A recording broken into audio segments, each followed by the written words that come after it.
সত্যিই কি আজব, তাই না? আজকের এই ভিডিওর মাধ্যমে আপনারা জানতে পারবেন আসলে আমরা প্রত্যেকটা জীব, প্রত্যেকটা বস্তু, প্রত্যেকটা ব্যক্তি সবাই একটা না একটার কাছে আমরা মানে দুর্বল।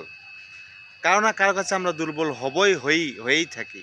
এই ভিডিওটা আজকে তারই প্রমাণ। দেখেন, এই আমার পাশে যে ছবিটা আছে এটা কিন্তু তারই প্রমাণ। অবশ্যই আমরা একটা না একটার কাছে আমরা দুর্বল, সেটা যে কোনো কিছুই হোক।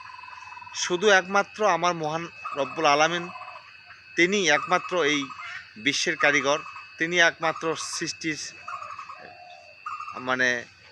সৃষ্টিকারী সব কিছুর, এবং তিনি একমাত্র কারো মুখাপেক্ষ নন, কারোর কাছে নত নন। সুতরাং আমরা সবাই সবার কাছেই নত হতে হয়, কারো না কারো কাছে আমরা দুর্বল, কারণ আমরা জীব। আর পৃথিবীর প্রত্যেকটা জীব বস্তু, জড় বস্তু, যেটাই বল না, পৃথিবীতে যা আছে সব কিছুই একটা না একটার কাছে দুর্বল। এটা জেনে রাখবেন, এটা মাথায় এটা ঢুকে রাখবেন। পৃথিবীর যে কোনো জিনিসই থাক না কেন একটা না একটার কাছে দুর্বল, কিন্তু জাস্ট ওয়ান পার্সন, শুধু আল্লাহ কারো কাছেই দুর্বল নয়, সে একাই, সে অদ্বিতীয়। তাই সত্যিই আমরা এই ভিডিওটা থেকে অনেক কিছু শিখলাম।